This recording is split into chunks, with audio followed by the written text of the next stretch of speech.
In late 1978, as the Cold War's ideological map appeared rigid and predictable from afar, a brutal and deeply unsettling conflict erupted in Southeast Asia that shattered the assumption of communist unity, because the Cambodian Vietnamese War unfolded as a prolonged confrontation between two socialist states whose shared ideology failed to prevent genocide, invasion, and occupation. And this mattered because it exposed how power, security, and historical grievance outweighed doctrinal solidarity once revolutionary regimes consolidated control. And the roots of the war lay in the catastrophic transformation of Cambodia under the Khmer Rouge, whose seizure of power in 1975 replaced civil war with an unprecedented campaign of social annihilation as the regime led by Pol Pot sought to remake society through forced collectivization, mass executions, and the destruction of urban life, a project that killed roughly a quarter of Cambodia's population and destabilized the region. And while this internal terror defined Cambodia's immediate tragedy, it also generated relentless tension with neighboring Vietnam, because the Khmer Rouge combined radical Maoist ideology with intense nationalism and paranoia, viewing Vietnam not as a fellow socialist state, but as a historic enemy intent on domination. And this perception mattered because it transformed border disputes into existential confrontation. As Cambodian forces repeatedly raided Vietnamese villages along the frontier, massacring civilians and framing violence as revolutionary defense. And for Vietnam, which had emerged from decades of war, unified but exhausted, these attacks posed a direct threat to sovereignty and regional stability, forcing Hanoi to weigh the costs of intervention against the dangers of allowing an unpredictable and violently hostile regime to persist on its western border. And this dilemma mattered because Vietnam itself was navigating a precarious post-war environment, economically strained, diplomatically isolated from much of the West, and increasingly aligned with the Soviet Union at a moment when the Sino-Soviet split had hardened into open rivalry, and Cambodia's alignment with China further sharpened the conflict. Because Beijing viewed the Khmer Rouge as a counterweight to Vietnamese and Soviet influence in Indochina, turning Cambodia into a proxy node within a broader intra-communist struggle. And as border clashes intensified through 1977 and 1978, the war's logic shifted from containment to elimination. Because Hanoi concluded that coexistence with the Khmer Rouge was impossible, not only due to ongoing massacres of ethnic Vietnamese and Cambodians alike, but because the regime's ideological extremism and Chinese backing made it a permanent destabilizing force. And this conclusion mattered because it led Vietnam to launch a full-scale invasion of Cambodia in December 1978, a move that rapidly crushed Khmer Rouge conventional forces and captured Phnom Penh within weeks, ending the genocide, but inaugurating a decade-long occupation that would entangle Vietnam in one of the Cold War's most morally ambiguous and geopolitically complex conflicts. And the speed of Vietnam's victory revealed the fragility of the Khmer Rouge's military power, once confronted by a disciplined conventional army. Yet this outcome did not bring peace, because the collapse of the regime's control did not dissolve its international backing or regional relevance. And instead, Cambodia became a battleground where Cold War contradictions converged, as the world reacted not with relief, but with strategic recalculation. And this reaction mattered, because despite the end of mass killing, Vietnam was condemned diplomatically, sanctioned economically, and isolated politically, while the Khmer Rouge retained Cambodia's seat at the United Nations with Western and Chinese support. An outcome that underscored how geopolitical alignment could override morale. Clarity, and in this sense, the Cambodian Vietnamese War stands as one of the Cold War's most disturbing episodes, because it revealed a system in which communist states could annihilate one another. Genocide could be halted, yet punished, and silence could coexist with knowledge, all within a global order that prioritized balance and rivalry over accountability, setting the stage for a protracted conflict whose consequences would reverberate across Southeast Asia for more than a decade. As Vietnam's forces consolidated control over Cambodia in early 1979, the war entered a phase defined less by battlefield maneuver than by diplomatic inversion, because the removal of one of the 20th century's most lethal regimes did not produce international legitimacy, but instead triggered a coordinated campaign to punish the occupier. And this mattered because it revealed how Cold War alignment could invert moral logic once strategic interests were engaged. And Vietnam's intervention, which had ended mass killing almost immediately, was framed not as liberation, but as aggression,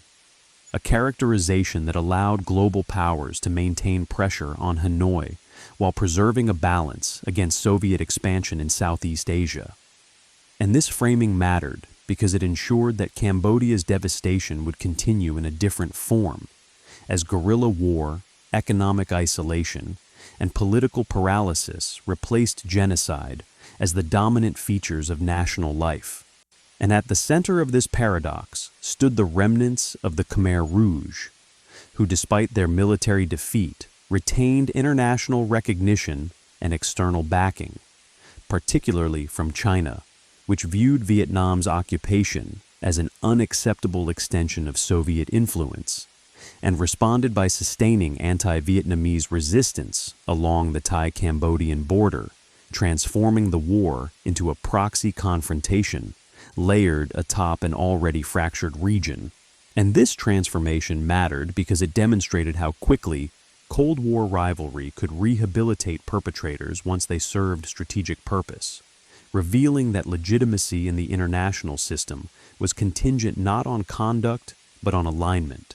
And as Vietnam settled into occupation, it faced a mounting insurgency composed not only of Khmer Rouge forces, but also of non-communist Cambodian factions,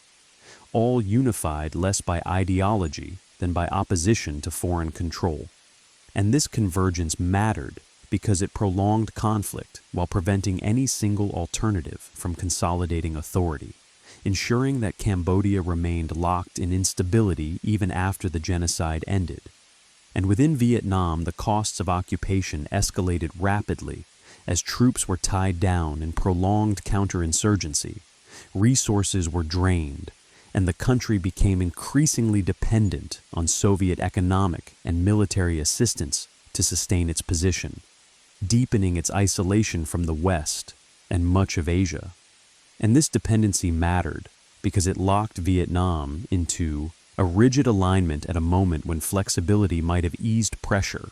reinforcing a cycle in which strategic necessity overrode diplomatic compromise.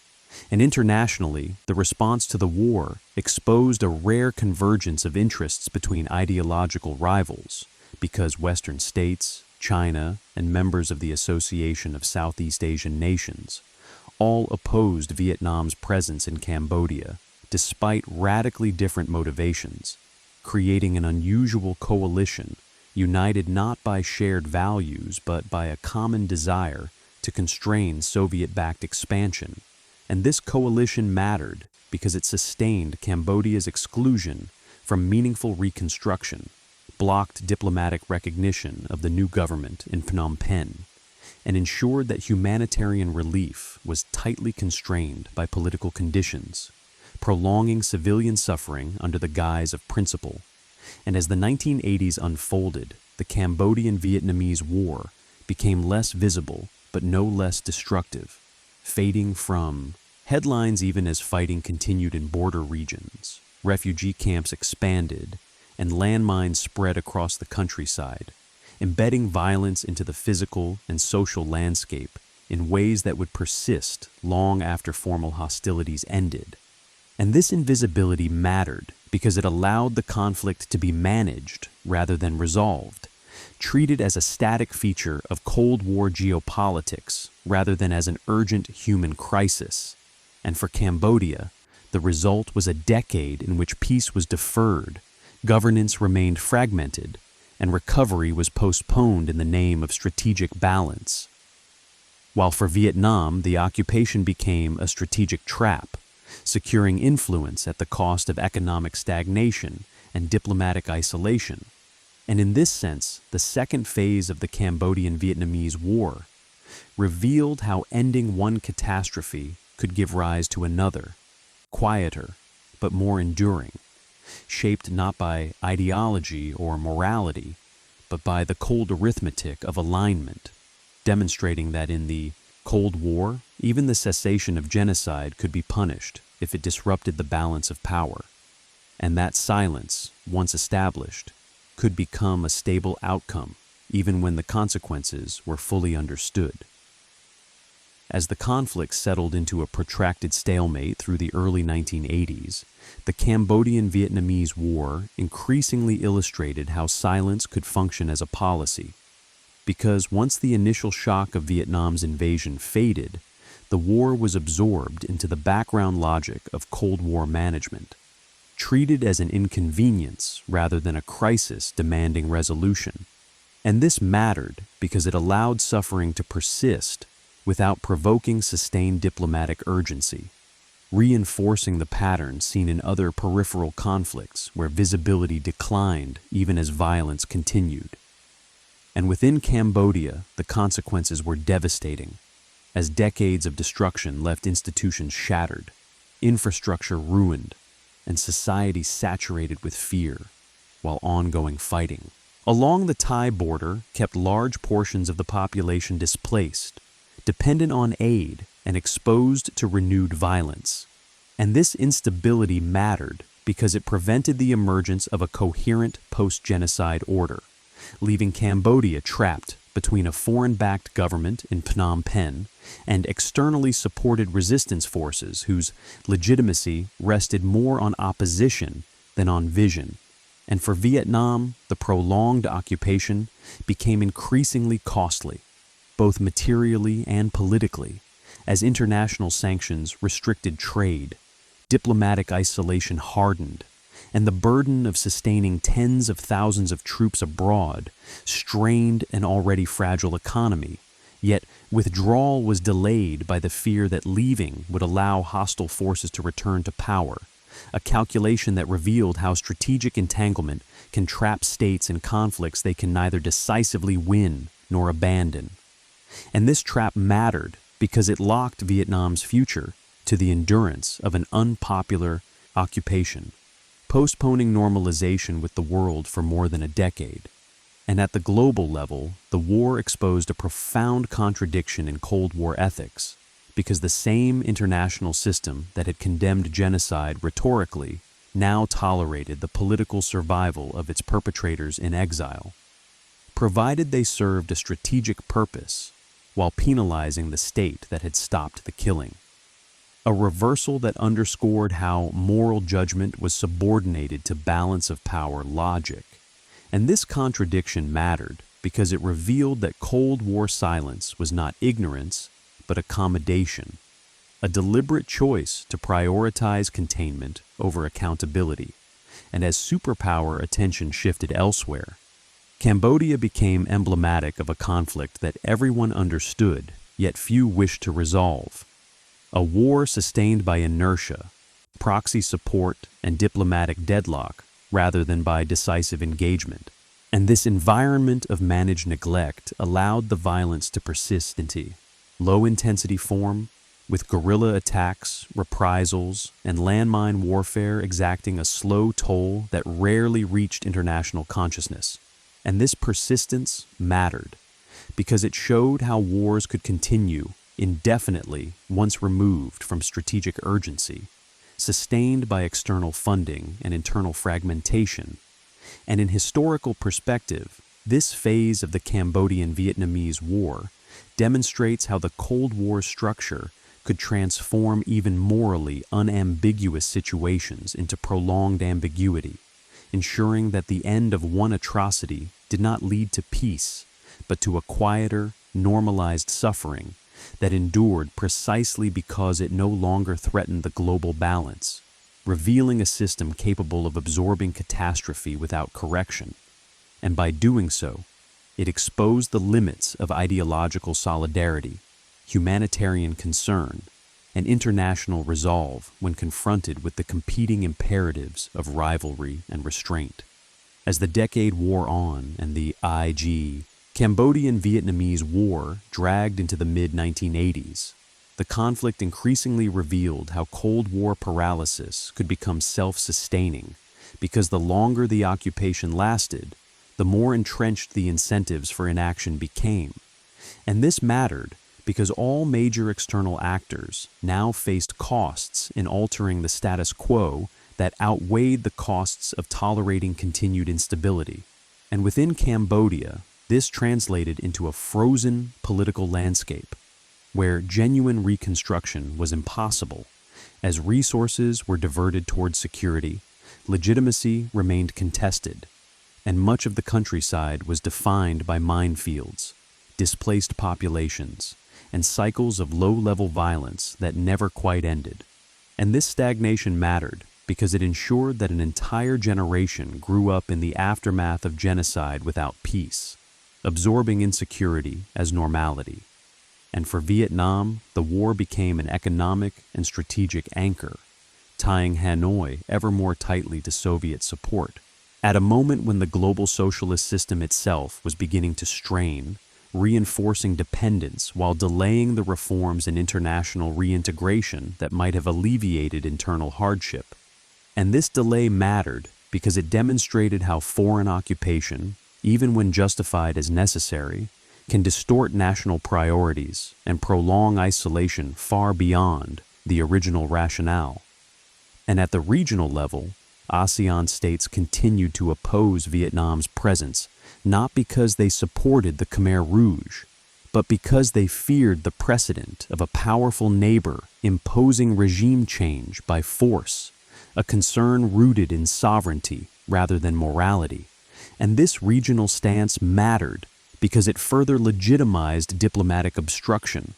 ensuring that negotiations remained stalled and that Cambodia's future was subordinated to abstract principles of balance. And at the superpower level, the war highlighted the exhaustion of ideological leverage because neither Washington nor Moscow saw sufficient gain in escalation,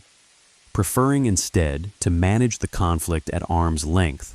while focusing on more strategically central theaters. And this preference mattered because it allowed the war to persist as a background condition of the Cold War,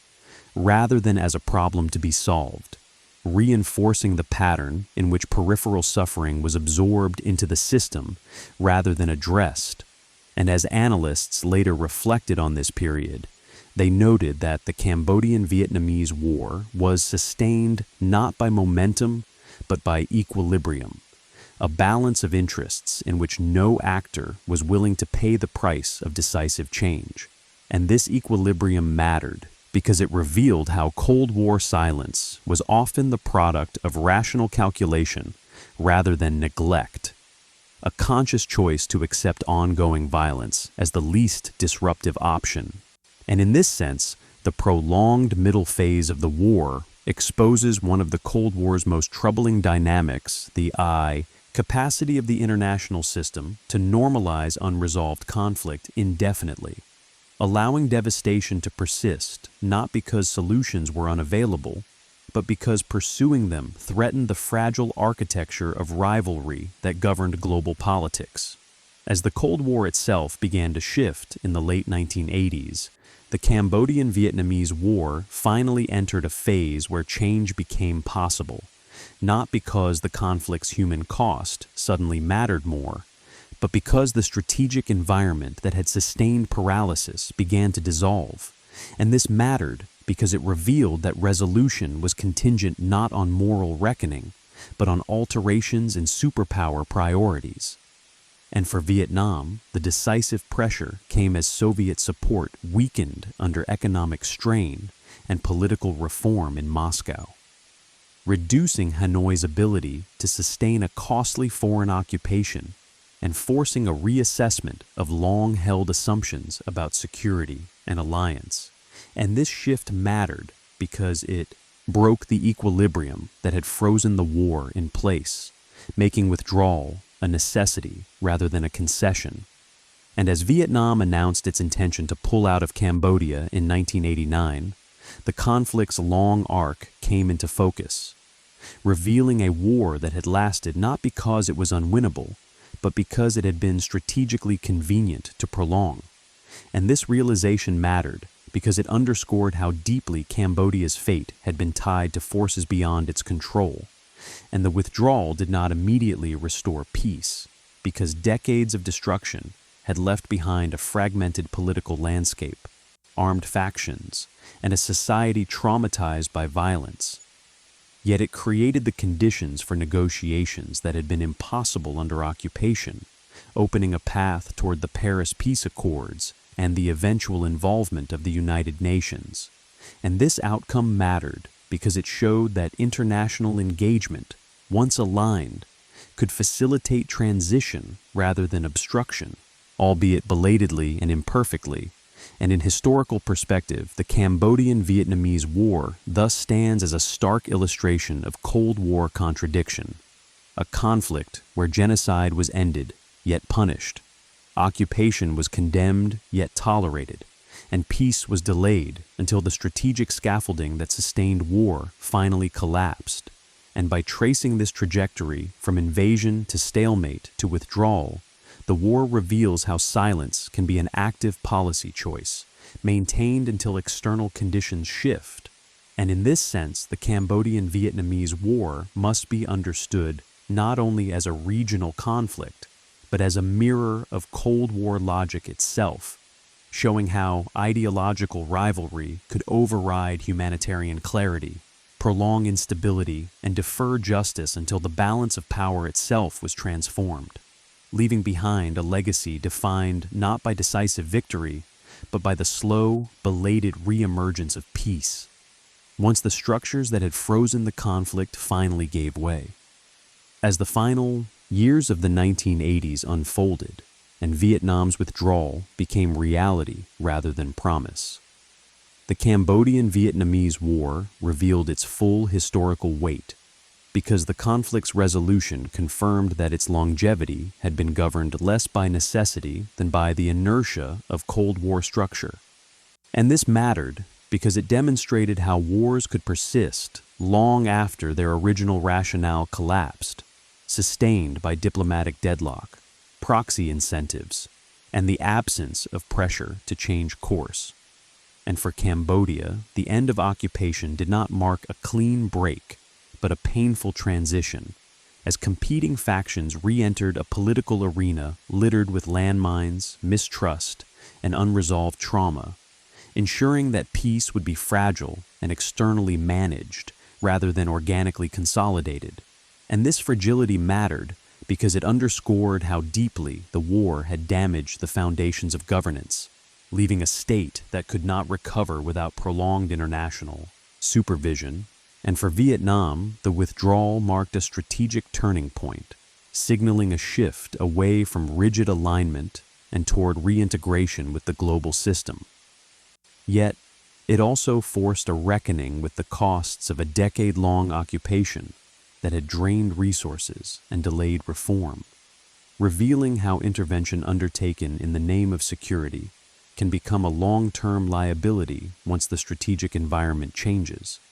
And this reckoning mattered because it illustrated the double bind faced by Cold War client states, where decisive action could secure immediate objectives but entangle them in conflicts whose exit costs grew with time.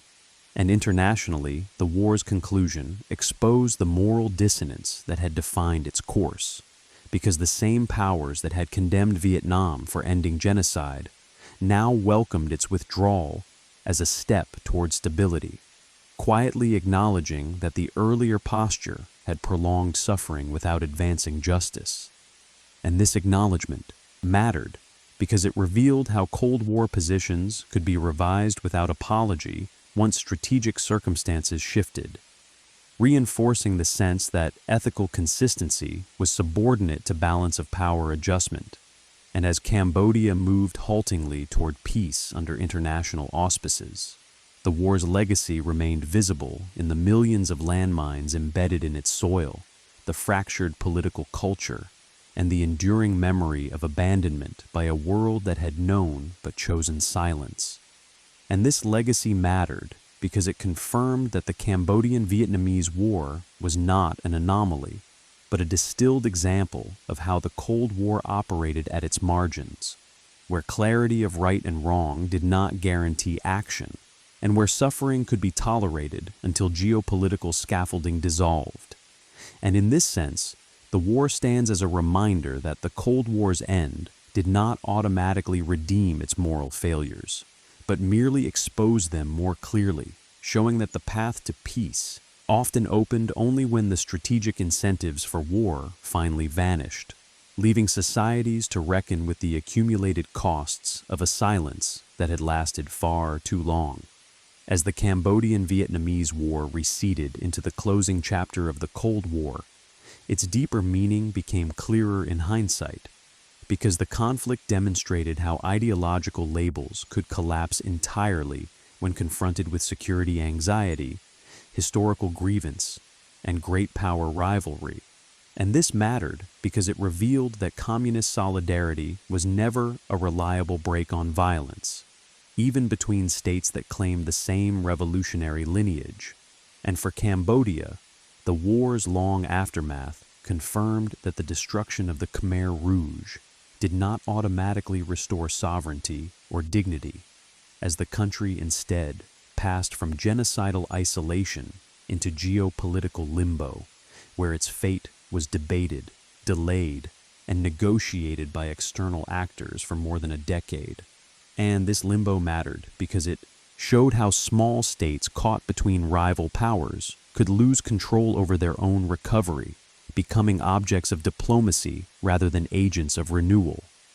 And for Vietnam, the conflict became a cautionary tale about the costs of intervention, even when morally defensible, because ending genocide through force entangled the country in isolation, sanctions, and prolonged conflict that delayed economic reform and international normalization until the Cold War itself began to unravel. And this mattered because it underscored a brutal paradox of the era, that decisive action taken outside accepted alliance norms could be punished regardless of humanitarian outcome. And at the systemic level, the war exposed how Cold War silence was often structured rather than accidental,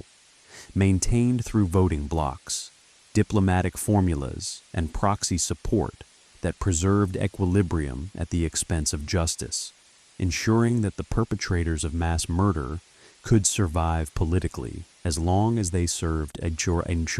strategic function. And this structure mattered because it revealed how international legitimacy was manufactured and withheld, not earned. And as historians reassess the conflict after the Cold War's end,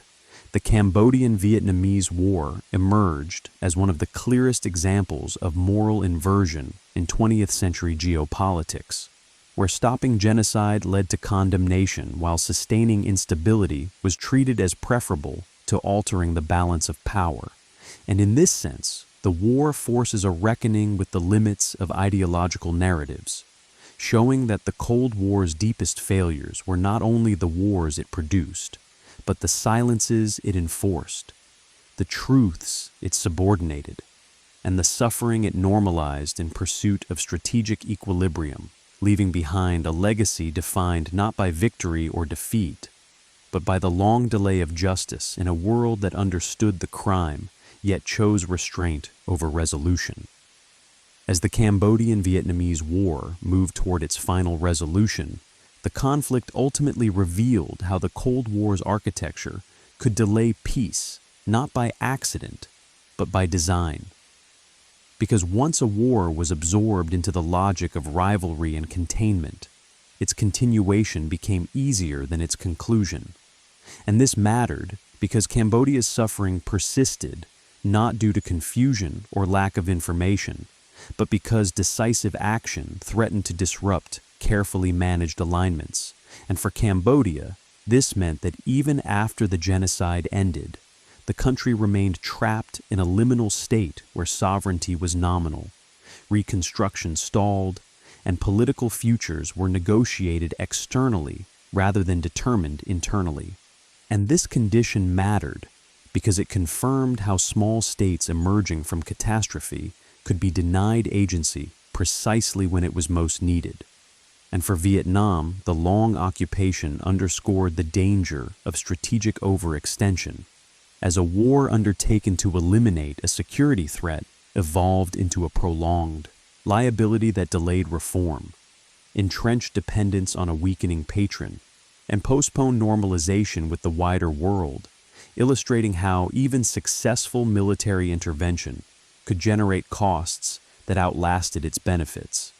And this mattered because it revealed how Cold War incentives often rewarded short-term decisiveness while punishing long-term responsibility. And at the international level, the war's end exposed the fragility of the moral postures that had sustained its prolongation, as diplomatic positions quietly shifted without acknowledgement of past contradictions, allowing former certainties to dissolve without accountability. And this mattered because it demonstrated how Cold War outcomes were often rewritten retroactively once strategic necessity faded, leaving unresolved questions buried beneath new narratives of transition and reconciliation.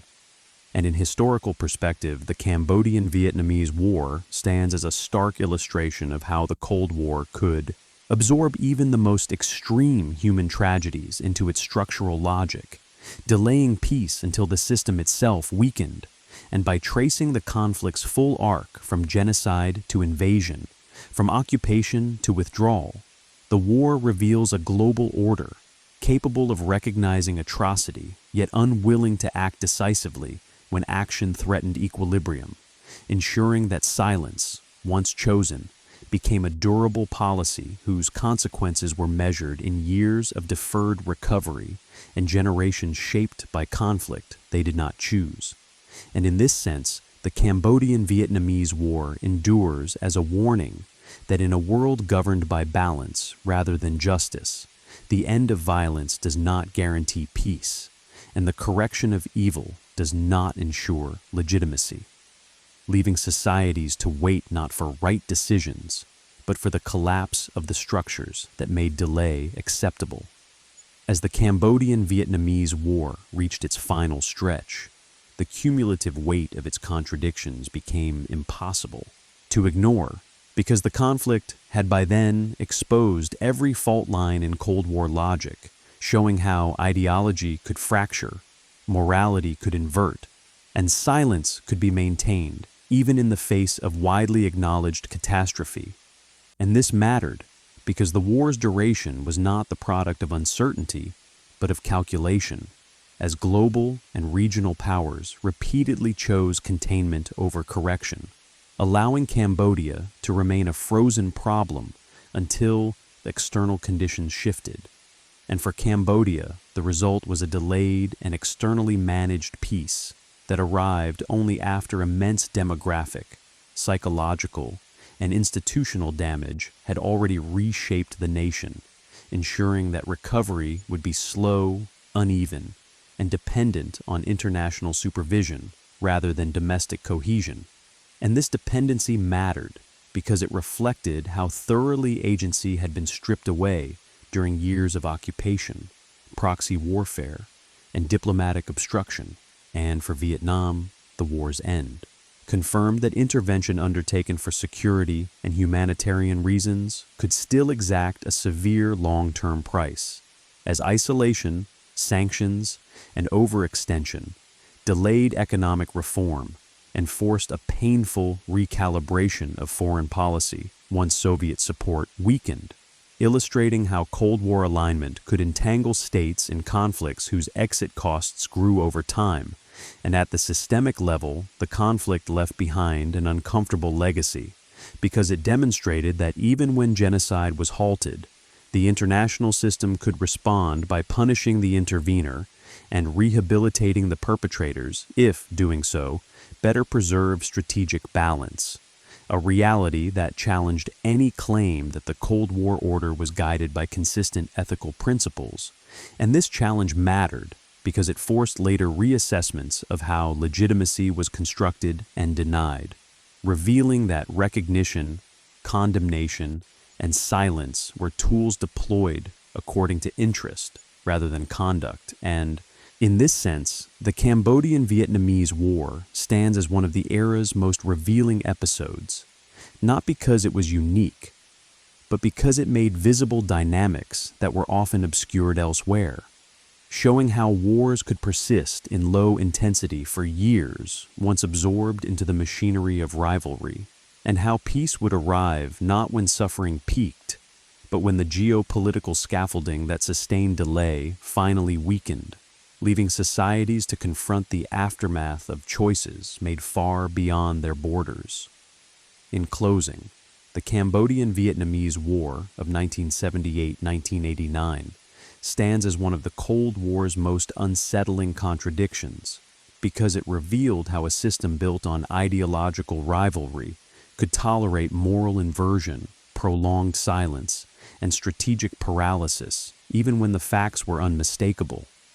And what makes this conflict so revealing is not only that communist states fought one another while invoking revolutionary legitimacy, but that the international response punished the act of ending genocide while sustaining the conditions that allowed its perpetrators to survive politically. And this mattered because it exposed a global order in which alignment outweighed accountability and balance eclipsed justice, ensuring that Cambodia's suffering was managed rather than resolved for more than a decade. And for Cambodia, the war's legacy was a peace that arrived late and under supervision, burdened by landmines, fractured institutions, and memories of abandonment that shaped national life long after the fighting ceased. While for Vietnam, the conflict became a costly lesson in the limits of intervention, showing how decisive action could secure immediate security, yet entangle a state in isolation and dependency until the wider system that sustained the conflict finally weakened. And at the Cold War level, the war demonstrated how silence could be an active policy choice, maintained through diplomatic formulas and proxy support until strategic incentives changed, revealing that the end of violence often depended less on moral clarity than on shifts in power. And in this sense, the Cambodian Vietnamese War must be understood not simply as a regional conflict, but as a mirror of Cold War logic itself. A conflict where everyone knew, many calculated, few acted, and peace arrived only when the structures that made delay acceptable began to collapse, leaving behind a legacy defined not by victory or defeat, but by the long cost of a silence that endured precisely because the world was watching.